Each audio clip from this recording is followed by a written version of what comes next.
Sarah Martinez wiped the sweat from her brow as she adjusted her shooting stance at the local gun range. The indoor facility buzzed with activity on this Saturday afternoon, filled with weekend warriors and hunting enthusiasts preparing for the upcoming season.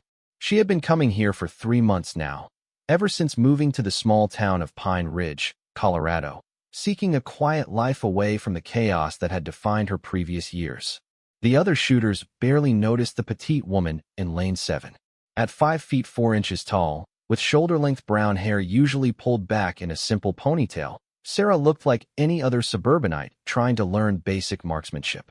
She wore simple jeans, a plain gray t-shirt, and safety glasses that seemed too big for her delicate features. Nothing about her appearance suggested the deadly precision that lay dormant within her steady hands. "Hey, lady, you're holding that rifle all wrong," came a gruff voice from the lane beside her. Sarah glanced over to see a large man in his 40s, wearing camouflage pants and a shirt that read American Sniper across the chest. His name tag identified him as Rick, and he had the swagger of someone who believed his weekend hunting trips made him an expert marksman. Sarah smiled politely and returned her attention to her target. She had been using an old bolt-action rifle she had purchased from a local pawn shop, nothing fancy or expensive. The other shooters often made jokes about her antique weapon, not knowing that she could make devastating shots with equipment far inferior to what they considered essential. "I said you're doing it wrong," Rick insisted, moving closer to her lane. "That's not how you hold a rifle. You need to grip it tighter, and your stance is all messed up. No wonder you're not hitting anything worthwhile." The truth was quite the opposite. Sarah had been consistently placing shots within a 2-inch group at 100 yards, which was exceptional accuracy for the equipment she was using. But she had learned long ago that drawing attention to her skills often led to unwanted questions about her background, questions she preferred not to answer. "Thanks for the advice," Sarah replied quietly, not wanting to engage in confrontation. She had come to this range specifically because it was usually peaceful, allowing her to maintain her skills without the intensity and pressure of her former life. The muscle memory and mental discipline of her training needed regular practice, even if she hoped never to use those skills in combat again.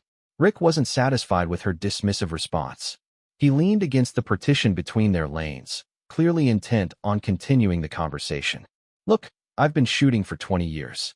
Hunted deer, elk, even went on a hog hunting trip in Texas. I know what I'm talking about. You're wasting your money on range time if you're not going to do it right." Several other shooters began to take notice of the conversation. Sarah could feel their eyes on her, and the familiar tension began to build in her shoulders. She had spent years learning to blend in, to appear ordinary and unremarkable. The last thing she wanted was to become the center of attention at her sanctuary away from the world. "I appreciate your concern," Sarah said, hoping to end the interaction diplomatically. "I'm just here to practice and improve at my own pace." "Practice what?" "Missing the target." Rick laughed loudly enough for others to hear. "I've been watching you for weeks now. You take forever between shots, and I've never seen you hit anything impressive. Maybe you should try a ladies' gun class instead of pretending to be a real shooter." The comment stung, not because Sarah doubted her abilities, but because it reminded her of similar dismissive attitudes she had faced throughout her military career. Even after proving herself repeatedly in the most challenging environments imaginable, there were always those who refused to believe that someone who looked like her could be among the most lethal precision shooters in the world. "Maybe I should focus on my own shooting," Sarah replied, turning back to her rifle and attempting to ignore Rick's continued presence. But Rick was not deterred. He had apparently decided that educating this amateur woman would be his good deed for the day. "Tell you what," he announced loudly enough for the entire range to hear. "Why don't we have a little friendly competition? I'll show you how a real shooter handles a rifle." The other patrons began to gather around, sensing entertainment. Sarah felt her heart rate increase, not from nervousness about the challenge, but from the unwanted attention it would bring. She had worked so hard to maintain her anonymity in this small town, to be just another resident trying to live a normal life. "That's really not necessary," Sarah tried to deflect. "I'm just here for some quiet practice time." "Come on, don't be shy," Rick pressed. "It'll be educational for you. We'll shoot at 100 yards, 5 shots each. Winner buys the loser a drink. What do you say? The crowd that had gathered began to murmur encouragement for the challenge. Sarah could see in their faces the same assumption Rick had made, that this would be an easy victory for the experienced male hunter over the apparently inexperienced woman. Some even began making quiet wagers among themselves about the margin of Rick's inevitable victory. Dr. James Patterson, the range's elderly owner, approached the group with concern evident on his weathered face. Now, folks, this is a place for safe practice, not for showboating or competitions, he said diplomatically. Everyone's here to improve their skills at their own pace. It's just a friendly challenge, Doc, Rick replied with a wave of his hand. Nothing wrong with a little education. Besides, it might help the lady here realize she needs some professional instruction. Sarah felt the familiar weight of expectation and assumption settling on her shoulders. Throughout her military career, she had faced countless situations where her abilities were questioned before being proven. The difference was that in those environments, proving herself was part of the mission. Here, she simply wanted to be left alone to maintain her skills in peace. I really don't think this is a good idea, Sarah said, making one final attempt to avoid the confrontation she could see brewing. Why not? Rick challenged. Are you afraid you'll embarrass yourself? Look, I'm not trying to be mean here. I genuinely think you could benefit from seeing how it's supposed to be done. Consider it a free lesson from someone who knows what he's doing. The patronizing tone in Rick's voice finally pushed Sarah past her patience threshold. She had endured similar condescension throughout her career, from instructors who doubted her capabilities during training to fellow soldiers who questioned her presence on elite teams. She had always responded the same way, by letting her performance speak louder than any words could. Fine, Sarah said quietly, her voice carrying a subtle edge that only someone with extensive combat experience might recognize. 5 shots at 100 yards. But let's make it interesting. Instead of drinks, how about the loser admits they were wrong about the other person's abilities? Rick grinned broadly, clearly confident in his impending victory. Deal. But I want witnesses to this. Doc, you mind officiating this little match? Dr. Patterson sighed deeply but nodded his agreement. He had seen enough shooters over his 40 years of running the range to recognize when someone was making a serious mistake in judgment. There was something about Sarah's quiet confidence, the way she handled her equipment, and the controlled precision of her movements that suggested Rick might be in for a surprise. All right then, the range owner announced to the gathered crowd. We'll have a 5-shot group competition at 100 yards. Both shooters will fire from the bench rest position for fairness. Smallest group wins. Rick strutted over to his lane and began preparing his expensive custom rifle, a weapon that cost more than most people's monthly salary. He made a show of adjusting his high-end scope and checking his precision ammunition, clearly intending to intimidate Sarah with his superior equipment. Sarah, meanwhile, simply checked her modest rifle and the basic ammunition she had purchased at the local sporting goods store. The weapon was indeed old and unremarkable, but she had grown to appreciate its simple reliability. More importantly, she understood that equipment was only as good as the person using it. Ladies first, Rick announced magnanimously, gesturing toward the firing line. Sarah approached her shooting position with the same methodical precision she had once used in far more dangerous situations. She settled behind her rifle, adjusted her position slightly, and began the mental routine that had been drilled into her through thousands of hours of training and real-world application. The crowd watched with mild interest, most of them expecting to witness a brief demonstration of the obvious skill gap between the two shooters. They chatted quietly among themselves, some offering Rick encouragement and tips, while others made jokes about the upcoming mismatch. Sarah tuned out the surrounding noise and focused entirely on the fundamentals that had been beaten into her during her military training. Breathing control, sight alignment, trigger squeeze. These were the basics that separated expert marksmen from weekend enthusiasts. The difference was that for Sarah, these fundamentals had been honed under the most extreme conditions imaginable, where missing meant more than embarrassment or lost wagers. She took her first shot, and the distant target barely seemed to move. From 100 yards, even a perfect shot was difficult to see with the naked eye. Rick peered through his spotting scope and announced, "Not bad. Looks like you actually hit the target this time. But That's pretty far from the center. Sarah said nothing, simply cycling the bolt of her rifle and preparing for her second shot. The muscle memory of her extensive training took over, and she felt the familiar calm that had carried her through countless high-pressure situations. Her breathing slowed, her heart rate decreased, and the world narrowed to just her, the rifle, and the distant target. The second shot followed quickly after the first, and then the third. Sarah's rhythm was steady and efficient, each shot flowing naturally into the preparation for the next. There were no dramatic pauses or unnecessary movements, just the smooth execution of skills that had been practiced until they became instinctive. By her fourth shot, some members of the crowd were beginning to notice something unusual about Sarah's shooting style. Her positions were textbook perfect, her movements economical and precise. Dr. Patterson, who had observed thousands of shooters over his decades in the business, was watching more intently than the others. Sarah's fifth and final shot completed her string, and she calmly set down her rifle. She had no need to check her target through a spotting scope. She could feel the consistency of each shot and knew exactly where her bullets had gone. "Well, let's see what the amateur managed," Rick said with a chuckle as he walked toward the target retrieval system. "Hopefully you at least kept them all on the paper." Dr. Patterson operated the electronic target system, bringing Sarah's target back from the 100-yard line. As it approached, the crowd began to lean in for a better look. The initial chuckling and casual conversation gradually died away as the target became more visible. "What the hell?" Rick muttered, grabbing the target as soon as it reached the firing line. Sarah's 5 shots had created a group that could be covered by a quarter. All 5 bullets had passed through a space less than an inch in diameter, with the individual holes so close together that they almost overlapped. It was the kind of precision that even experienced competitive shooters struggled to achieve with high-end equipment, and Sarah had accomplished it with a basic rifle and standard ammunition. The range fell completely silent as Rick stared at the target in disbelief.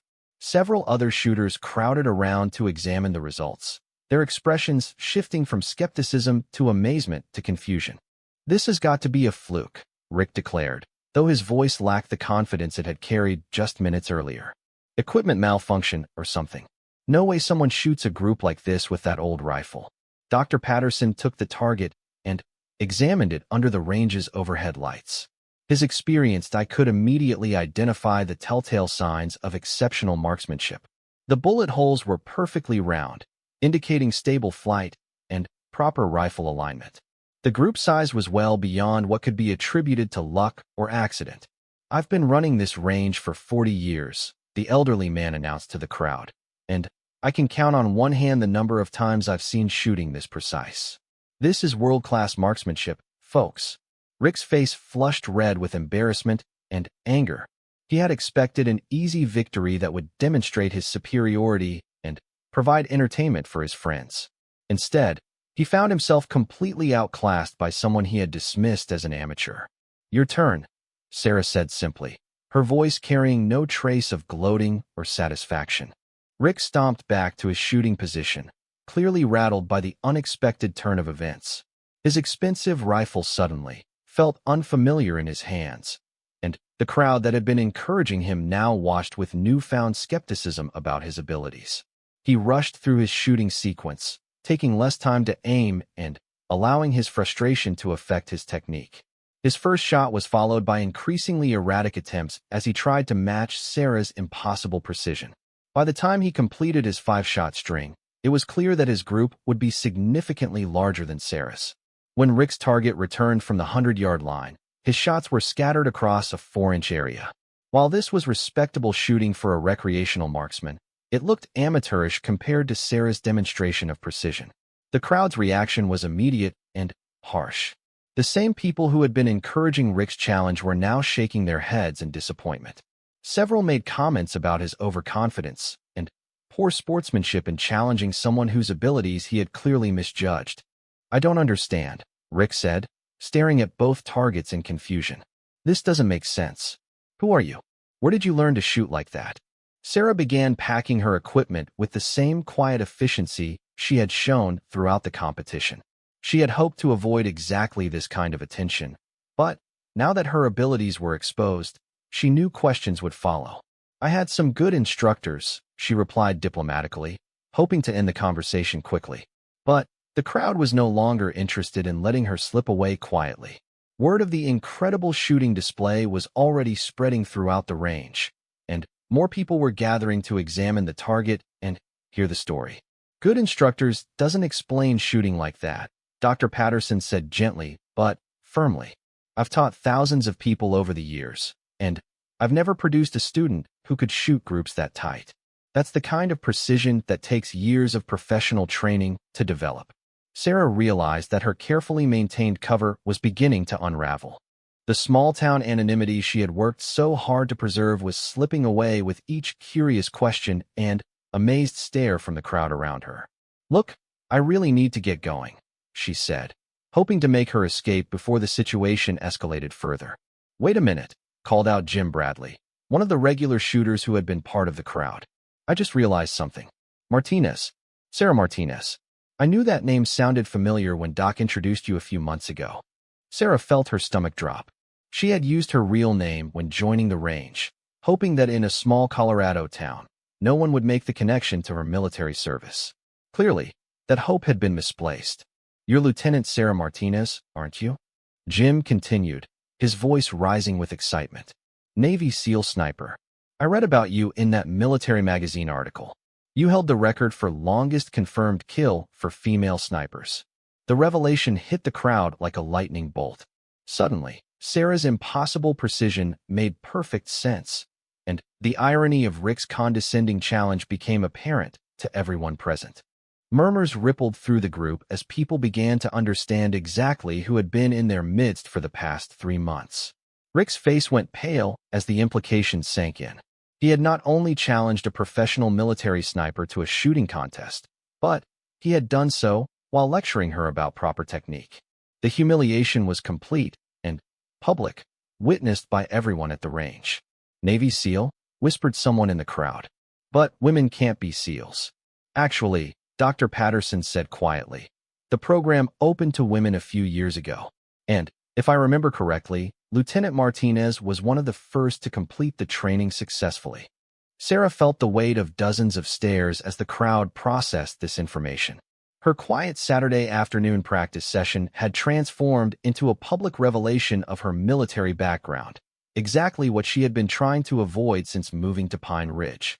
"I really need to go," Sarah said more firmly, shouldering her rifle case and heading toward the exit. But, as she reached the door, she turned back to address Rick one final time. Her voice was calm and professional, carrying the authority of someone accustomed to command situations. The news of Sarah Martinez's identity spread through Pine Ridge like wildfire. By Monday morning, every coffee shop, diner, and barbershop in town was buzzing with conversations about the mysterious woman who had been living quietly among them for months. The story grew with each telling, transforming from a simple shooting demonstration into an epic tale of military precision, humbling local arrogance. Sarah discovered the extent of her newfound notoriety when she stopped at Murphy's General Store for groceries. The elderly proprietor, Tom Murphy, greeted her with a mixture of respect and curiosity that was entirely different from the casual friendliness he had shown during her previous visits. "Morning, Lieutenant Martinez," he said, emphasizing her military rank with obvious pride. "Heard you gave quite a demonstration down at the range this weekend." "It's just Sarah, Mr. Murphy," she replied, hoping to downplay the situation. "And it wasn't really a demonstration, just a friendly shooting match." "Friendly match?" Tom chuckled. "The way I heard it, you made Rick Henderson look like he'd never held a rifle before. That boy's been bragging about his hunting skills for years. Good to see someone put him in his place." As Sarah moved through the store, she noticed other customers stealing glances and whispering among themselves. The comfortable anonymity she had enjoyed was clearly gone, replaced by a celebrity status she neither wanted nor appreciated. Every interaction now carried the weight of her military background, transforming simple errands into uncomfortable encounters. The situation became more complex when she arrived at her job at Pine Ridge Elementary School, where she worked as a substitute teacher. Principal Margaret Chun intercepted her before she could reach the classroom, her expression a mixture of concern and curiosity. Sarah, we need to talk, Mrs. Chun said, gesturing toward her office. I received several phone calls this morning from parents who heard about what happened at the gun range. They have questions about your background. Sarah followed the principal into the office, feeling the familiar tension that came with having her military service scrutinized by civilians who had never experienced combat or understood the realities of modern warfare. I should have disclosed my military background when I applied for the position, Sarah admitted. I was hoping to keep my past separate from my civilian life. I understand the desire for privacy, Mrs. Chun replied carefully, but parents are concerned about having someone with your specific military training around their children. They're asking questions about violence, trauma, and whether you might be a danger to students. The accusation stung more than Sarah had expected. Throughout her military career, she had fought to protect innocent civilians, including countless children in war-torn regions. The suggestion that her training and experience made her a threat to the children she was trying to help felt like a betrayal of everything she had sacrificed for. My training was focused on protecting people, not harming them, Sarah said quietly. I understand their concerns, but my military service has never interfered with my teaching or my interactions with students. I know that, Mrs. Chun said sympathetically, but perception is reality in a small town like this. Some parents are demanding that we terminate your employment, while others are defending your right to privacy and praising your service to the country. The conversation was interrupted by a knock on the office door. Mrs. Chin's secretary announced that Rick Henderson was requesting an immediate meeting with both the principal and Sarah. The man who had challenged her at the range apparently had more to say about their encounter. Send him in, Mrs. Chun said with a sigh, clearly anticipating an unpleasant confrontation. Rick entered the office looking haggard and agitated. His usual swagger was gone, replaced by the defensive posture of someone who had become the subject of unwanted attention and ridicule. The story of his humiliation at the shooting range had apparently followed him throughout the weekend. This whole situation has gotten out of hand, Rick began without preamble. I'm being treated like some kind of fool because of what happened Saturday. People are acting like I committed a crime by challenging her to a shooting match. You challenged me, Sarah reminded him calmly. I tried to decline multiple times. Yeah, well, you should have mentioned that you were some kind of military sniper, Rick shot back. That's like a professional boxer picking fights with regular guys. It's not fair, and it's not honest. Mrs. Chun held up her hand to prevent the argument from escalating. Mr. Henderson, what exactly do you want from this meeting? I want her to admit that she deliberately misled everyone about her abilities, Rick said, pointing at Sarah. She came to that range pretending to be a beginner, letting people think she needed help and instruction. That's deception, plain and simple. Sarah felt her patience wearing thin. Throughout her military career, she had learned to maintain professional composure under extreme stress, but Rick's continued accusations were testing her limits. I never claimed to be a beginner, Sarah replied with controlled precision. I practiced quietly, minded my own business, and tried to avoid drawing attention to myself. You made assumptions based on my appearance and gender, then insisted on a competition I didn't want. But you knew you would embarrass me, Rick persisted. You knew exactly how good you were, and you let me make a fool of myself in front of everyone. You made a fool of yourself, Sarah said, her voice carrying a sharp edge that hadn't been there before. You assumed that because I'm a woman with basic equipment, I couldn't possibly be a skilled shooter. You insisted on demonstrating your superiority despite my attempts to avoid the situation. Your embarrassment is the result of your own arrogance and prejudice. The office fell silent as the truth of Sarah's words settled over the three occupants. Rick's face reddened, but he seemed to realize that continuing to argue would only make him appear more foolish. Look, Mrs. Chun interjected diplomatically. This situation has created problems for everyone involved. Sarah, some parents are concerned about your background. Mr. Henderson, you're dealing with public embarrassment. We need to find a way to move forward constructively. What do you suggest? Sarah asked, though she suspected the answer would involve her leaving town or at least leaving her job. I think it would help if people understood more about your background and your reasons for being here, the principal replied. Right now, you're a mystery, and People's imaginations are filling in the blanks with whatever they've seen in movies or read in books about military snipers. Rick snorted derisively. What's to understand? She's a trained killer who's been hiding among us for months. That's enough to make anyone nervous. I'm a trained soldier, Sarah corrected firmly. I serve my country in combat zones, protecting American interests and saving American lives. I came to Pine Ridge because I wanted a peaceful life away from war and violence, not because I was planning to bring danger to this community. Then, why didn't you say that from the beginning? Rick demanded. Why all the secrecy? Sarah paused, considering how much of her story she was willing to share with these strangers. The truth was complicated and painful, involving missions she couldn't discuss and experiences she preferred not to relive. But she realized that her attempts to maintain privacy had created more problems than honesty might have. Because my military service included classified operations that I can't discuss, she said carefully. Because I've seen things and done things that don't translate well to civilian conversation. Because I hoped I could build a normal life without having every interaction colored by assumptions about my past. What kind of things? Rick pressed, clearly hoping for dramatic revelations that would justify his continued antagonism.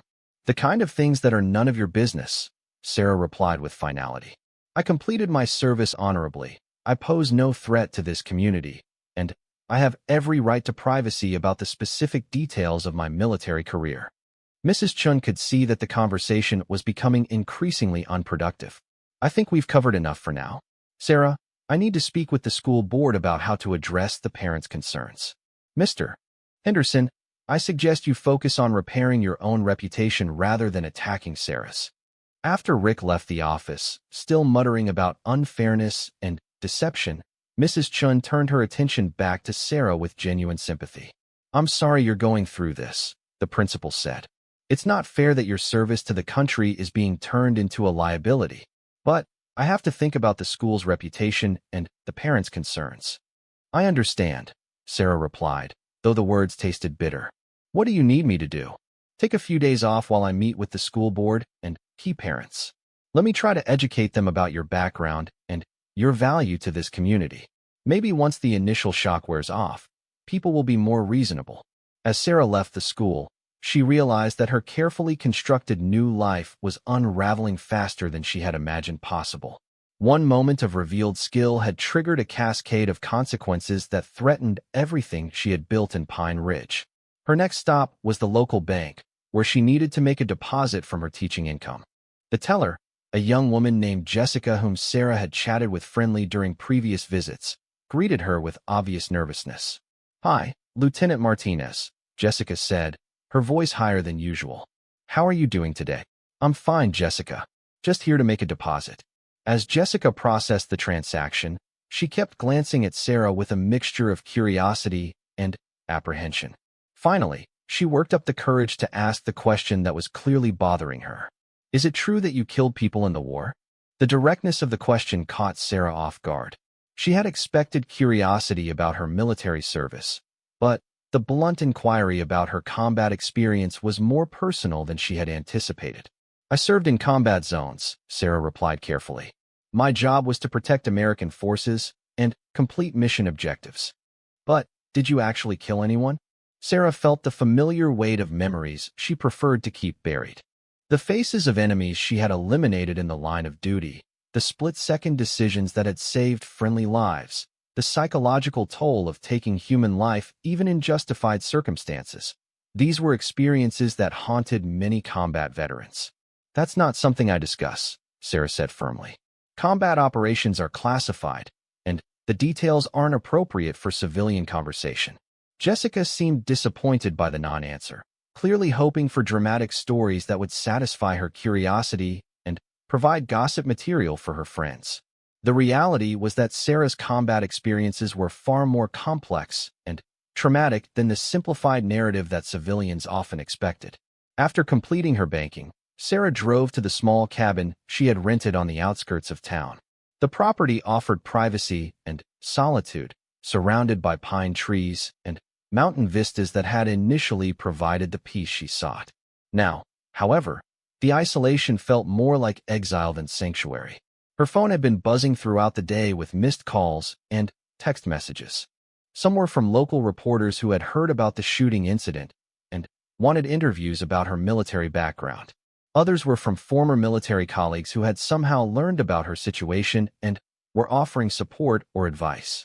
One message stood out from the rest. It was from her former commanding officer, Colonel James Mitchell, whom she hadn't spoken to since leaving active duty. Heard about your situation in Colorado. The message read, "Call me if you need assistance. Your service record speaks for itself, and you shouldn't have to deal with this harassment alone."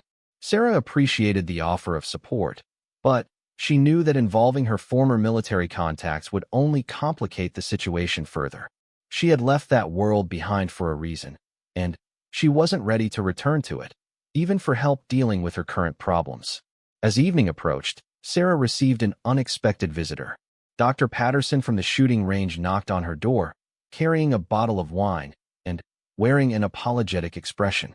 "I hope you don't mind the intrusion," he said when she answered the door. "I wanted to apologize for what happened at my range and to offer my support." Sarah invited him in, grateful for what appeared to be a genuinely friendly gesture. Dr. Patterson had always treated her with respect during her visits to the range, never questioning her abilities or making assumptions about her background. "You don't need to apologize," Sarah told him as they settled in her small living room. "Rick created the situation, not you."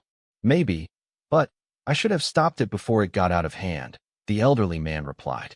"I've been running that range for 40 years, and I've seen plenty of people make fools of themselves. But I've never seen someone's privacy violated the way yours has been." "It was bound to come out eventually," Sarah admitted. "I guess I was naive to think I could keep my background secret in a small town." Dr. Patterson studied her thoughtfully. "Can I ask you something? Why did you come to Pine Ridge? There are plenty of places where a person with your skills could find work and appreciation." Sarah considered the question carefully. She had asked herself the same thing many times since arriving in Colorado, especially during moments when the isolation and anonymity felt more like loneliness than freedom. "I wanted to be somewhere where I could just be Sarah Martinez, not Lieutenant Martinez or Sniper Martinez or whatever label people want to attach to my military service," she explained. "I wanted to teach children and live quietly and maybe find some peace after years of war. And now that's been taken away from you." "It appears so." Dr. Patterson leaned forward with the intensity of someone about to share important information. "I want you to know that not everyone in town feels the way Rick and some of the parents do. There are plenty of us who respect your service and believe you have every right to privacy and peace." "I appreciate that," Sarah said, "but it might not matter. The school board might decide I'm too much of a liability to keep employed. The controversy isn't good for anyone. What will you do if that happens?" Sarah sighed, feeling the weight of uncertainty about her future. "I'm not sure. Maybe try another town, another state. Start over again somewhere else." The school board meeting was scheduled for Thursday evening at 7 o'clock in the Pine Ridge High School auditorium. By 6:30, the parking lot was already filled with cars, trucks, and SUVs belonging to concerned parents, curious residents, and supporters from both sides of the growing controversy surrounding Sarah Martinez. Sarah arrived precisely at 7, dressed in a simple blue blazer and black slacks that conveyed professionalism without being overly formal.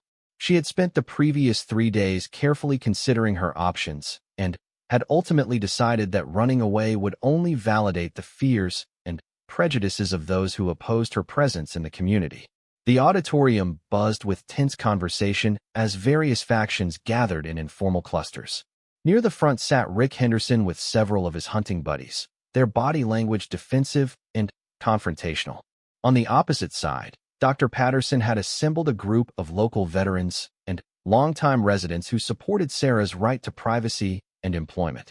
Principal Chun had arranged for Sarah to sit at a small table facing the school board, with a microphone available if she chose to address the assembly.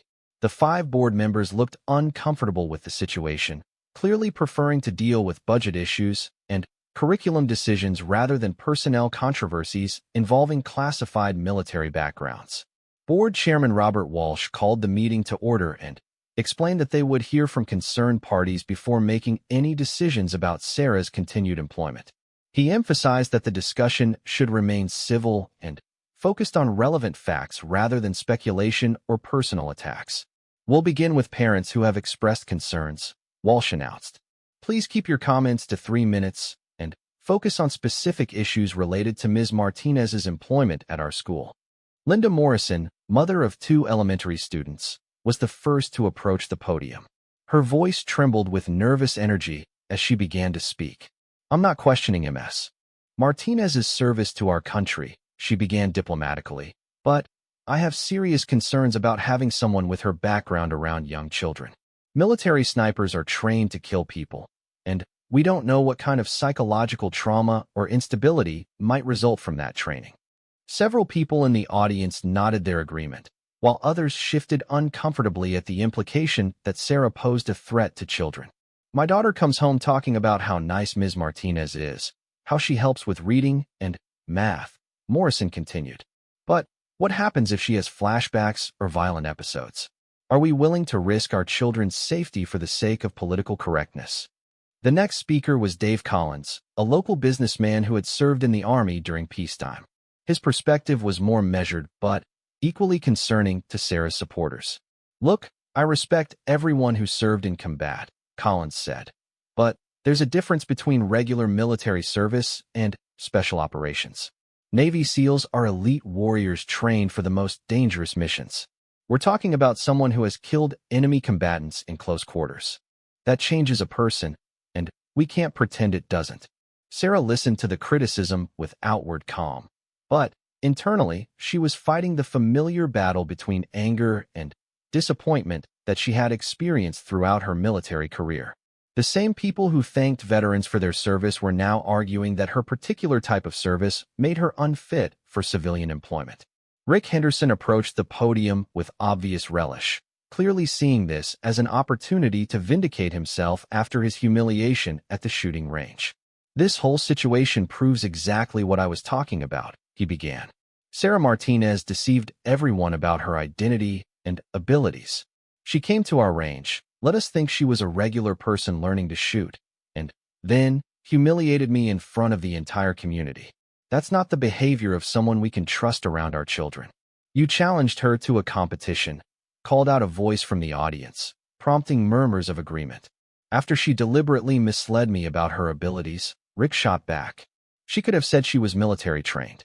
She could have declined the challenge honestly. Instead, she chose to make me look like a fool. The criticism continued for nearly an hour, with various speakers expressing concerns about Sarah's psychological stability, her potential for violence, and her failure to disclose her military background during the hiring process. The arguments were often repetitive, focusing more on fears and assumptions than on any actual evidence of misconduct or danger. When Chairman Walsh called for speakers supporting Sarah's continued employment, Dr. Patterson was the first to approach the podium.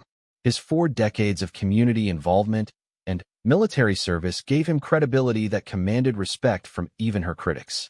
I've been in this community longer than most of you, he began, and I've never seen such a shameful display of ignorance and prejudice. Sarah Martinez served our country with distinction in the most dangerous circumstances imaginable.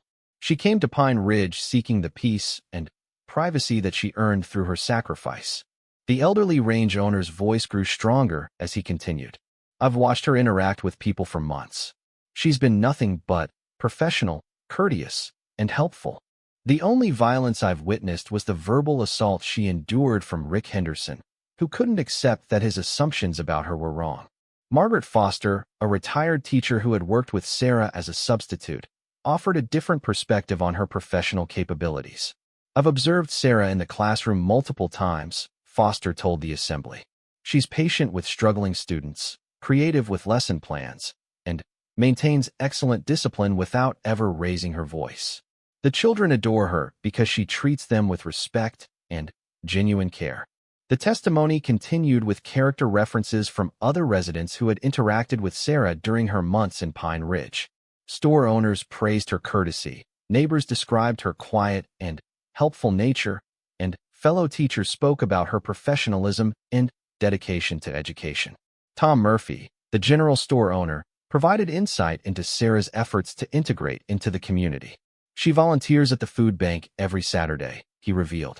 Never mentioned it to anyone, just showed up one day and started helping distribute groceries to families in need. That's not the behavior of someone who's dangerous or unstable. As the testimony concluded, Chairman Walsh announced that Sarah would have the opportunity to address the assembly if she chose to do so. The auditorium fell silent as she rose from her chair and walked slowly to the podium, her military bearing evident in her straight posture and confident stride. Sarah adjusted the microphone and looked out over the crowd, seeing a mixture of curiosity, suspicion, sympathy, and hostility in the faces before her. She had addressed larger and more hostile audiences during military briefings, but this felt more personal because these people were judging not her professional competence, but her worth as a human being. "My name is Sarah Martinez," she began, her voice clear and steady. "I served 8 years in the United States Navy, including 4 years with Naval Special Warfare Command. I completed 3 combat deployments to Afghanistan and Iraq, where I served as a precision marksman and intelligence gatherer." She paused, letting the basic facts settle before continuing with more personal details. "I came to Pine Ridge because I wanted to build a quiet life away from war and violence. I took a job as a substitute teacher because I believe in the importance of education and I enjoy working with children. I never intended to deceive anyone about my background, but I also didn't think my military service was relevant to teaching elementary math and reading." Sarah's voice carried a slight edge as she addressed the accusations that had been leveled against her. "Some of you seem to believe that my military training makes me dangerous to children. That's both insulting and inaccurate. My training taught me discipline, responsibility, and the importance of protecting innocent people. Every mission I completed was focused on keeping Americans safe and bringing our soldiers home alive." She looked directly at Rick Henderson as she continued. "As for the incident at the shooting range, I tried repeatedly to avoid that confrontation. Mr. Henderson insisted on demonstrating his superiority, and when his challenge was accepted, he lost fairly. My military background doesn't change the fact that he made assumptions based on prejudice and was proven wrong." The auditorium remained completely silent as Sarah shared more about her transition to civilian life. "I understand that some of you are concerned about PTSD or other psychological issues related to combat service. Those are legitimate concerns that affect many veterans. However, I completed all required psychological evaluations before leaving active duty, and I continue to receive regular mental health care through the VA system. I'm not a danger to myself or others." Sarah's voice grew softer as she addressed the personal impact of the controversy. "What hurts most about this situation is the assumption that my service to our country somehow makes me unfit for normal life. I sacrificed 8 years of my youth, missed holidays and birthdays with my family, and endured experiences that most people can't imagine, all to protect the freedoms that you enjoy every day. Now I'm being told that those sacrifices make me too dangerous to teach your children." She straightened to her full height, drawing on the confidence that had carried her through the most challenging moments of her military career. "I'm not asking for special treatment because of my service. I'm asking for the same opportunity that any qualified teacher deserves, to be judged on my performance in the classroom rather than on fears and assumptions about my background. I've never given anyone in this community reason to doubt my character or my commitment to these children." As Sarah concluded her remarks and returned to her seat, the auditorium buzzed with quiet conversation. Some audience members seemed moved by her words, while others appeared unmoved in their opposition to her continued employment. The school board retired for 30 minutes to deliberate, leaving the assembly to wait in tense anticipation. Conversations were hushed but animated, with supporters and critics of Sarah's position debating the merits of various arguments. When the board returned, Chairman Walsh looked exhausted and uncomfortable as he prepared to announce their decision. "This has been one of the most difficult personnel decisions we've faced," he began. "We recognize Ms. Martinez's exemplary service to our country and her qualifications as an educator. We also understand the concerns that some parents have expressed about her military background." Sarah felt her stomach clench as Walsh continued with what sounded like the setup for disappointing news. "After careful consideration, We have decided to offer Ms. Martinez a full-time teaching position, contingent upon her completion of additional background checks and psychological evaluation by an independent mental health professional. The announcement triggered immediate reaction from both sides. Sarah's supporters erupted in applause, while her critics voiced their displeasure through boos and angry comments. Walsh raised his hand for silence before continuing. We believe this solution addresses the legitimate concerns that have been raised while recognizing Ms. Martinez's rights and qualifications. The additional evaluations will provide objective assessment of her fitness for working with children. Sarah felt a mixture of relief and humiliation at the decision. She had retained her employment, but only after subjecting herself to additional scrutiny that wouldn't be required of any other teacher. The psychological evaluation felt like a punishment for her military service rather than a reasonable precaution. As the meeting concluded and people began filing out of the auditorium, Sarah found herself approached by various community members offering congratulations, condolences, or continued criticism. Dr. Patterson was among the first to reach her. "It's not perfect," he said, "but it's progress. You stood your ground and earned their respect, even if some of them won't admit it." Rick Henderson passed by without speaking, his face red with anger at the board's decision.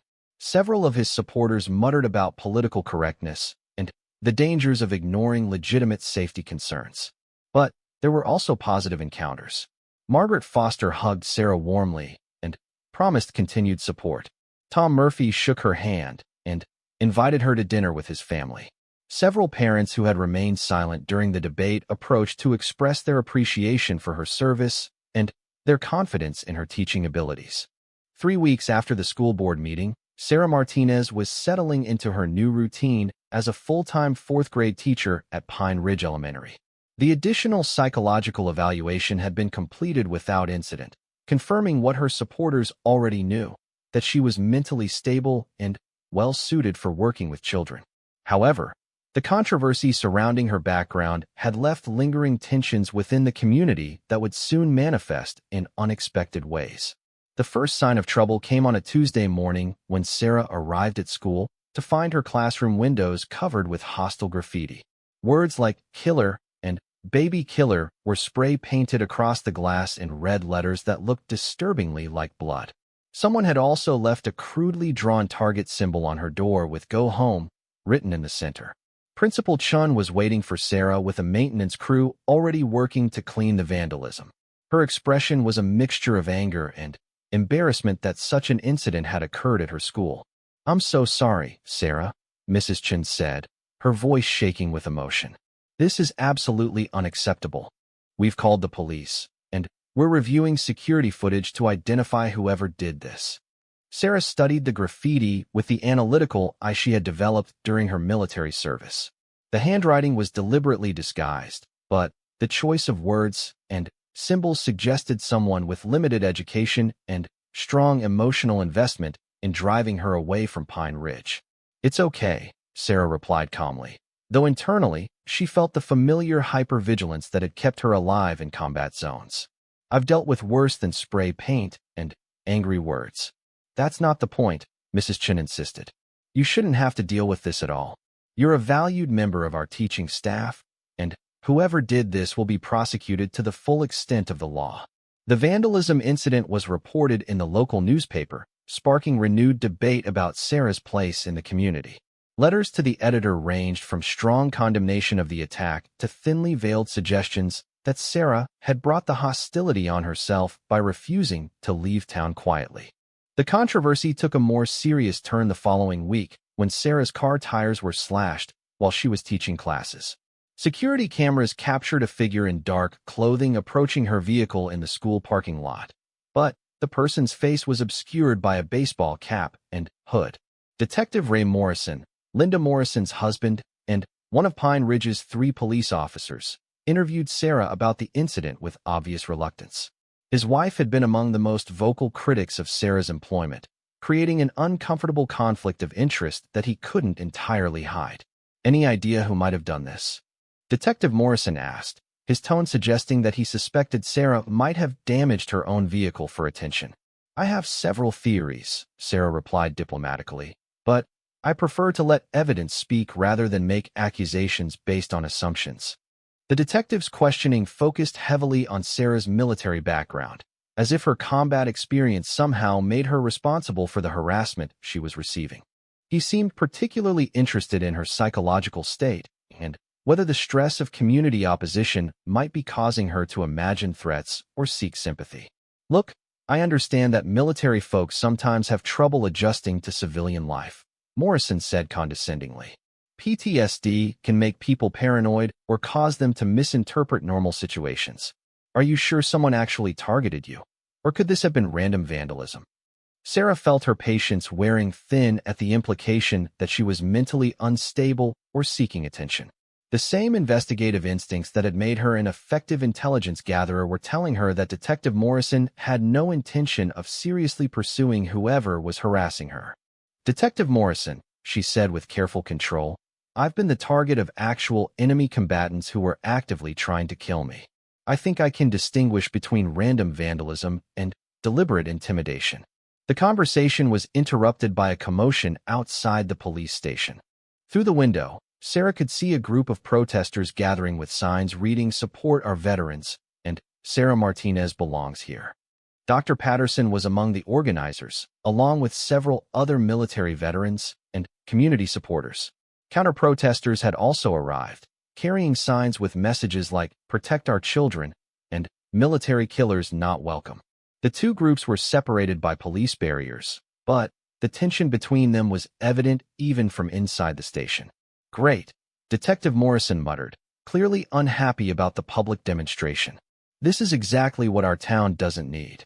As Sarah left the police station, she was approached by Maria Santos, a local reporter for the Pine Ridge Gazette who had been covering the controversy since the school board meeting. Ms. Martinez, do you have any comment about the escalating harassment you've been experiencing? Santos asked, holding a digital recorder. Sarah paused, considering her response carefully. She had avoided speaking to reporters since the initial incident at the shooting range, preferring to let her actions speak louder than her words. But the situation was clearly deteriorating, and her silence was being interpreted as either guilt or weakness. I came to Pine Ridge seeking a peaceful life, Sarah said finally. I've tried to be a good neighbor and a dedicated teacher. The harassment I've experienced says more about the character of my attackers than it does about my fitness to be part of this community. Some residents continue to argue that your military background makes you unsuitable for working with children, Santos pressed. How do you respond to those concerns? I respond by pointing to my actual performance in the classroom, Sarah replied firmly. I've been teaching for several months now, and not a single incident has occurred that would justify those concerns. My students are learning, their parents see their progress, and my colleagues respect my professionalism. The interview was interrupted by shouting from the protest area. The two groups had apparently moved closer together, and heated arguments were breaking out between supporters and critics. Sarah could see Rick Henderson among the critics, his voice carrying above the others as he demanded that the dangerous elements be removed from their community. Dr. Patterson approached Sarah as the crowd began to disperse. His weathered face showed concern not just for her safety, but for the damage the controversy was causing to Pine Ridge's reputation as a peaceful mountain community. This is getting out of hand, he said quietly. I've lived in this town for 60 years, and I've never seen anything like this level of hostility and division. I know, Sarah replied. I'm starting to wonder if I should just leave. Maybe it would be better for everyone if I found somewhere else to start over. Don't you dare give them that satisfaction, Dr. Patterson said with surprising intensity.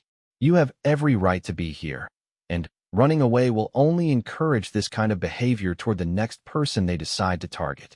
That evening, Sarah received an unexpected phone call from Colonel James Mitchell, her former commanding officer. Word of her situation had apparently reached the military community, and her old colleagues were concerned about the treatment she was receiving. Sarah, I've been following the news reports about what's happening in your town, the colonel said. I want you to know that you have support from your military family, and we're prepared to help if the situation escalates further. I appreciate that, sir, Sarah replied. But I'm trying to handle this as a civilian matter. I don't want to militarize the situation any more than it already has been. I understand your position, Mitchell continued. But I also know that you're dealing with people who don't understand or respect what you sacrificed for this country. Sometimes civilian authorities need to be reminded that veterans have rights and protections under federal law. The conversation was reassuring, but also troubling. Sarah had specifically chosen to leave the military world behind, seeking a simpler life without the complexity and intensity of her former career. The suggestion that she might need to invoke her military connections to protect her civilian rights felt like a step backward rather than forward. Her contemplation was interrupted by a knock at her cabin door. Through the window, she could see Tom Murphy standing on her porch, holding what appeared to be a casserole dish, and wearing an expression of friendly determination. "Evening, Sarah," Tom said when she opened the door. "My wife Martha made her famous tuna casserole, and we thought you might appreciate a home-cooked meal after the day you've had." Sarah invited the elderly store owner inside, grateful for the gesture of normalcy and kindness. Tom's visit represented the Pine Ridge she had hoped to find, a place where neighbors looked out for each other without judgment or prejudice. "I want you to know that Martha and I are ashamed of how some folks in this town have been treating you," Tom said as he settled into her small living room. "This isn't the Pine Ridge we've known and loved for 30 years. People are scared," Sarah replied diplomatically. "They don't understand my background, and fear makes people do things they might not otherwise consider." "Fear of what?" Tom asked pointedly. "You've been nothing but helpful and professional since you arrived. You volunteer at the food bank, you're excellent with the children, and you've never given anyone reason to doubt your character." Sarah appreciated his support, but she also understood the complexity of the situation better than many of her defenders realized. Her military background wasn't just about service and sacrifice. It also involved skills and experiences that genuinely made some people uncomfortable. "I am trained to kill people, Tom," she said honestly. "That's not something most civilians are comfortable thinking about, especially when it comes to someone who works with their children." "So are police officers and security guards," Tom pointed out. "So are hunters and soldiers who serve in the National Guard. The difference is that you're being judged not for anything you've done wrong, but for serving your country in a way that requires exceptional courage and skill." Their conversation was interrupted by the sound of vehicles approaching Sarah's cabin. Through the window, they could see several pickup trucks pulling into her driveway, their headlights illuminating the surrounding trees. The vehicles disgorged a group of men who appeared to be there for confrontation rather than conversation. Sarah immediately shifted into the tactical mindset that had kept her alive in combat zones. She assessed the situation quickly: multiple potential threats, limited escape routes, civilian present who needed protection. Her training kicked in automatically, even though she hoped the situation could be resolved without violence. "Tom, I need you to go into the back bedroom and stay there until this is over," Sarah said calmly, her voice carrying the authority of someone accustomed to command situations. "I'm not leaving you to face this alone," the elderly man replied with more courage than physical capability. "You'll be helping me most by staying safe," Sarah insisted. "I can handle this situation better if I don't have to worry about protecting you." As Tom reluctantly moved to the back of the cabin, Sarah positioned herself near the front window where she could observe the approaching group while maintaining cover. She counted 6 men, including Rick Henderson, all appearing agitated and potentially intoxicated. The group's leader, a large man she didn't recognize, approached her front door and began pounding on it aggressively. "We know you're in there, Martinez," he shouted. "It's time for you to pack up and get out of our town." Sarah considered her options carefully. She could call the police, but Detective Morrison's attitude suggested that help might be slow in coming. She could attempt to wait out the confrontation, but the men's aggressive behavior indicated they weren't planning to leave quietly. Drawing on her military training, Sarah decided that controlled engagement was preferable to allowing the situation to escalate unpredictably. She approached the door but didn't open it, instead speaking through the solid wood barrier. "Gentlemen, you're trespassing on private property," she called out. The 30 seconds passed in tense silence as Sarah Martinez stood behind her cabin door, listening to the muffled conversations of the 6 men gathered on her property. Their voices carried the false bravado of people who had worked themselves into a dangerous state of mob mentality, convinced that their numbers gave them both moral authority and physical superiority. Through the window, Sarah could see Rick Henderson gesturing animatedly to the others, apparently trying to convince them to force entry into the cabin. The largest man in the group, whom she now recognized as Jake Morrison, Detective Morrison's brother, was holding what appeared to be a crowbar and seemed eager to use it. Sarah's military training had taught her to assess threats systematically and respond with overwhelming precision. These men had escalated beyond mere intimidation into actual trespass and threatened home invasion. More importantly, they had placed an innocent civilian, Tom Murphy, in potential danger through their aggressive actions. "Time's up," Sarah called through the door, her voice carrying a cold authority that none of the men outside had ever heard before. "You are now considered hostile intruders, and I am authorized to defend my property and the civilian under my protection." "Authorized by who?" Jake Morrison shouted back with a laugh. "You're not in the military anymore, lady. There's no backup coming to save you." Sarah moved swiftly to her bedroom closet, where she retrieved a locked case that she hadn't opened since moving to Pine Ridge. Inside was her service pistol, a weapon she had hoped never to need in civilian life, but had maintained in perfect condition out of ingrained habit and professional discipline. The familiar weight of the Sig Sauer P226 in her hands triggered muscle memory that had been developed through thousands of hours of training and real-world application.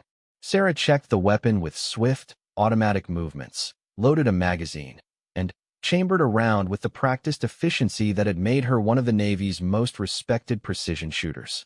Outside, the men were becoming more aggressive. Sarah could hear them moving around the cabin, testing windows, and discussing the best way to force entry. Their conversation indicated they believed they could intimidate her into submission through a show of superior numbers and physical presence. Sarah positioned herself at the front window, using the curtain to maintain concealment while observing the intruders' movements. Her training in close-quarters combat and tactical awareness allowed her to track all 6 men simultaneously, noting their positions, movements, and the weapons or tools they were carrying. "Last warning," she announced, her voice now carrying the unmistakable authority of someone prepared to use lethal force. "Depart my property immediately or face the consequences of your actions." The response was predictable. Jake Morrison raised his crowbar and approached the front door with obvious intent to force entry. Rick Henderson and 2 other men moved toward the back of the cabin, apparently planning to create multiple entry points simultaneously. Sarah made her decision with the same cold calculation that had kept her alive in combat zones where hesitation meant death. These men had moved beyond intimidation into actual home invasion, threatening both her safety and that of Tom Murphy. They had been warned repeatedly and chose to ignore those warnings. She opened the front door suddenly, catching Jake Morrison off guard as he prepared to pry it open. The large man found himself face-to-face with the barrel of a military-grade pistol held by someone whose steady hands and unwavering gaze left no doubt about her willingness and ability to use it. "Step back from my door," Sarah commanded, her voice deadly calm. "Drop the crowbar and return to your vehicle." Jake Morrison's expression shifted instantly from aggressive confidence to shocked recognition of his situation. He was close enough to see the professional competence in Sarah's stance, the way she held the weapon, and the complete absence of fear or hesitation in her eyes. "You can't shoot us," he said, though his voice lacked conviction. "We haven't actually done anything yet. You're trespassing, threatening a home invasion, and endangering a civilian," Sarah replied matter-of-factly. "Under Colorado law, I have every right to defend my property and the people under my protection. Drop the crowbar. Now." The crowbar clattered to the wooden porch as Jake's hands rose automatically in surrender. The other men, hearing the change in his voice, came around from the back of the cabin to discover their leader facing down a weapon held by someone who clearly knew how to use it. "Rick, you didn't tell us she had a gun," one of the men complained, his earlier enthusiasm for confrontation evaporating quickly. "Everyone stay exactly where you are," Sarah ordered, keeping her weapon trained on Jake while maintaining awareness of the other 5 men. "You're all trespassing on private property after being repeatedly warned to leave. Right now, you're looking at criminal charges. If anyone moves aggressively, you'll be looking at a coroner." The night air filled with tense silence as 6 angry men found themselves completely outmaneuvered by the woman they had come to intimidate. Sarah's tactical positioning, professional weapon handling, and obvious competence had transformed their planned confrontation into a humiliating surrender. "Look, we just wanted to talk," Rick Henderson said, his voice considerably less aggressive than it had been moments earlier. "No," Sarah replied firmly. "You wanted to intimidate me into leaving town through the threat of violence. That's not talking, that's domestic terrorism. And you picked the wrong target for your little demonstration." The sound of approaching sirens broke the standoff as police vehicles raced up the mountain road towards Sarah's cabin. Tom Murphy had apparently called for help from the back bedroom, though Sarah suspected that response time might have been faster if Detective Morrison wasn't personally conflicted about the situation. 2 Pine Ridge police officers and a Colorado State Patrol trooper arrived to find Sarah in complete control of the situation, 6 trespassers in various states of surrender, and no violence beyond the overwhelming psychological impact of professional competence defeating amateur aggression. Detective Morrison emerged from his patrol car with obvious reluctance, clearly unhappy about having to arrest his own brother and deal with a situation that reflected poorly on his previous attitude toward Sarah's complaints. "What's the situation here?" he asked, though the scene before him made the answer obvious. "6 men trespassed on my property despite repeated warnings, threatened home invasion, and endangered a civilian," Sarah reported with military precision. "They were armed with potential weapons and demonstrated clear intent to use force to drive me from my home." "That's not what happened," Jake Morrison protested, though his position flat on the ground with his hands behind his head undermined his credibility. "There's a witness inside who can corroborate my account," Sarah continued, "and I assume your response time was fast enough to hear their threats and observe their aggressive behavior." The Colorado State Patrol trooper, Sergeant Maria Valdez, took control of the scene with professional authority that impressed Sarah. Unlike the local police, Valdez had no personal investment in the community politics surrounding the situation. "Ma'am, I need you to secure your weapon," Sergeant Valdez requested politely, but firmly. Sarah complied immediately, engaging the safety and holding the pistol in a non-threatening position. Her military training emphasized cooperation with legitimate law enforcement, and she recognized that Valdez was simply following proper procedure. "Are you injured?" the trooper asked. "No injuries," Sarah confirmed. "I was able to control the situation without firing a shot." As the 6 men were arrested and processed, the full scope of their planning became evident. Police found zip ties, duct tape, and other restraint materials in their vehicles, along with spray paint that matched the graffiti found at the school. This had clearly been intended as more than simple intimidation. "Looks like they were planning to kidnap you," Sergeant Valdez observed as she examined the evidence. "Drive you out of town permanently, one way or another." The investigation revealed that Jake Morrison had been the ringleader of the harassment campaign, organizing the vandalism at the school and the tire-slashing incident. Rick Henderson had provided information about Sarah's schedule and habits, while the other men had served as enforcers for their intimidation strategy. Tom Murphy emerged from the back bedroom once the scene was secure, his face pale but his admiration for Sarah's handling of the crisis evident in his expression. "I've never seen anything like that," he told the officers. She was completely calm and professional. "Those men came here planning violence, and she controlled the entire situation without anyone getting hurt." As news of the confrontation spread through Pine Ridge, the community's reaction revealed a dramatic shift in public opinion. The evidence of planned kidnapping and the involvement of Detective Morrison's brother in the harassment campaign exposed the true nature of the opposition Sarah had been facing. By the following morning, the Pine Ridge Gazette published a front-page editorial condemning the criminal harassment of a military veteran and calling for community healing. Letters of support poured in from across Colorado, including formal statements from veterans organizations and military support groups. The school board held an emergency meeting to express their full confidence in Sarah's continued employment and to apologize for the harassment she had endured. Principal Chun announced enhanced security measures and a zero-tolerance policy for any further intimidation of school personnel. Most significantly, a group of community leaders organized a public apology ceremony, acknowledging that their initial fears and prejudices had created an environment where criminal behavior could flourish. Dr. Patterson served as the primary organizer, but the event drew support from across the political and social spectrum of Pine Ridge.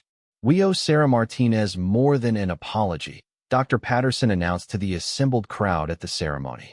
"We owe her our gratitude for her service to our country and our respect for the grace and professionalism she showed in dealing with our ignorance and fear." Rick Henderson, facing multiple criminal charges and the complete destruction of his reputation, offered a public apology that was widely viewed as too little, too late. His business suffered severe consequences as community members chose to take their patronage elsewhere.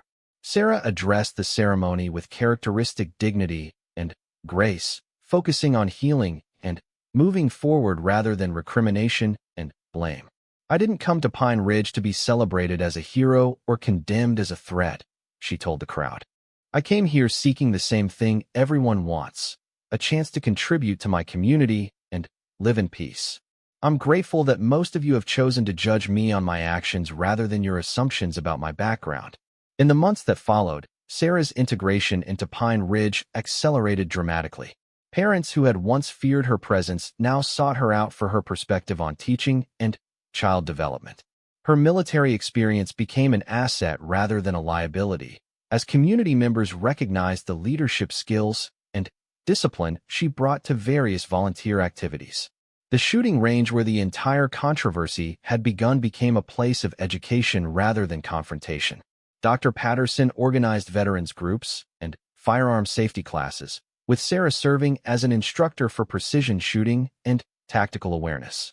Sarah's classroom became one of the most requested assignments for parents, as word spread about her innovative teaching methods and the remarkable progress her students made under her guidance.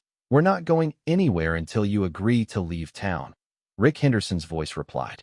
"You've caused nothing but trouble since you got here, and it's time for you to move on." Sarah realized that her peaceful approach to integration had failed, and that these men were prepared to use intimidation and possibly violence to drive her away. The situation had moved beyond community disagreement into territory that required a more decisive response. "You have 30 seconds to leave my property voluntarily," Sarah announced, her voice carrying the steely authority that had commanded respect in the world's most dangerous combat zones. "After that, I'll consider you a hostile threat and respond accordingly." The men outside began laughing and making crude comments about her threat, apparently assuming that one woman couldn't seriously challenge 6 angry men. They had no idea they were dealing with someone whose training had prepared her for exactly this type of confrontation, or that their assumptions about her capabilities were about to be proven as wrong as Rick Henderson's had been at the shooting range.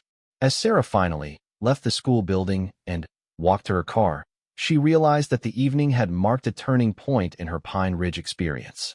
She had been forced to defend her right to belong in the community, but she had also discovered that she had more allies than she had realized. The road ahead would still be challenging. The additional background checks and psychological evaluation would be intrusive and uncomfortable reminders that her past would never be completely behind her. Some community members would continue to view her with suspicion and hostility. But for the first time since the incident at the shooting range, Sarah felt hope that she might be able to build the peaceful life she had sought in coming to Pine Ridge. She had stood up for herself and her rights, and while the victory was imperfect, it represented progress toward acceptance and understanding. As she drove home through the mountain darkness, Sarah reflected on the lessons of the evening. Running from her past had not been the answer. Confronting prejudice and ignorance with honesty and dignity had proven more effective than hiding and hoping to avoid scrutiny. The battle for her place in Pine Ridge was not over, but Sarah Martinez had shown that she was prepared to fight for the life she deserved, drawing on the same courage and determination that had carried her through the most dangerous missions of her military career. "That doesn't seem fair," Dr. Patterson observed. "You served your country with distinction, and now you're being driven out of your home because of ignorance and prejudice." "Fair isn't really a factor," Sarah replied with bitter experience. Life rarely is, especially for people with backgrounds like mine. We learn to adapt and move forward, regardless of the circumstances. As Dr. Patterson prepared to leave, he made an offer that surprised Sarah. I'd like to invite you to speak at the VFW meeting next week. There are a lot of veterans in this town who would appreciate hearing your perspective on service and transition to civilian life. Sarah hesitated. Public speaking about her military experience was exactly what she had been trying to avoid. But she was beginning to realize that silence and secrecy might not be the best strategy for building the life she wanted. Let me think about it, she said finally. After Dr. Patterson left, Sarah sat alone in her cabin, watching the sun set behind the mountains and contemplating the crossroads she now faced. She could continue trying to hide from her past, moving from town to town whenever her background was discovered. Or she could stand and fight for her right to belong in Pine Ridge, regardless of what some residents thought about her military service. The decision would determine not just her immediate future, but the kind of person she would become in civilian life. As darkness fell over the Colorado mountains, Sarah Martinez prepared to make a choice that would define the next chapter of her story. For what it's worth, she said, your fundamentals aren't terrible. You just need to work on patience and consistency. And maybe next time, don't assume someone's abilities based on their appearance. With that, Sarah Martinez walked out of the Pine Ridge gun range, leaving behind a crowd of stunned shooters and one very humiliated man who had learned the hard way that appearances could be devastatingly deceptive. Rick stood frozen in place, still holding the target that displayed his inferior shooting performance, realizing that his casual weekend hobby had just collided with world-class military precision. The story of his spectacular misjudgment would become legendary at the range, a cautionary tale about the dangers of underestimating others. As Sarah drove home through the mountain roads surrounding Pine Ridge, she knew that her peaceful anonymity in the small town was probably over. Word of the day's events would spread quickly through the close-knit community, and soon everyone would know that a former Navy SEAL sniper was living among them. She had come to Colorado seeking a quiet life away from the intensity of her military career, hoping to find peace in the mountains and anonymity among strangers. But, as she had learned many times before, her past had a way of catching up with her, no matter how far she traveled or how carefully she tried to blend in. The question now was whether Pine Ridge would still feel like home once everyone knew who she really was, and whether the peaceful existence she had been building would survive the revelation of her extraordinary and deadly skills.